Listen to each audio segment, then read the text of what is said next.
যদি যুক্তরাষ্ট্র ও ইরানের মধ্যে সরাসরি সামরিক সংঘাত শুরু হয় এবং ইউএসএস আব্রাহাম লিঙ্কন সক্রিয়ভাবে ব্যবহৃত হয় তাহলে পরিস্থিতি দ্রুত ভয়াবহ রূপ নিতে পারে।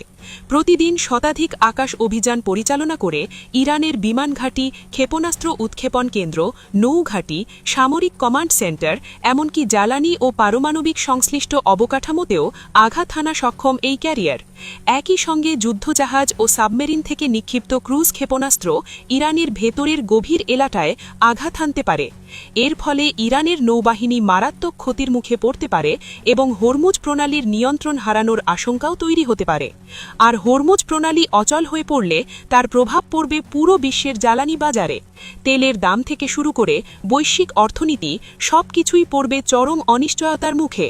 তবে বিশ্লেষকরা এটাও সতর্ক করে বলছেন, শুরুতে আঘাত আসতে পারে সামরিক লক্ষ্যবস্তুতে, কিন্তু সংঘাত দীর্ঘ হলে তার সবচেয়ে ভয়াবহ মূল্য দিতে হবে বেসামরিক জনগণ এবং পুরো মধ্যপ্রাচ্য অঞ্চলকে। এই কারণেই ইউএসএস আব্রাহাম লিঙ্কনের প্রতিটি গতিবিধি এখন শুধু সামরিক নয়, বরং বিশ্ব রাজনীতির জন্য গভীর উদ্বেগের বিষয় হয়ে দাঁড়িয়েছে।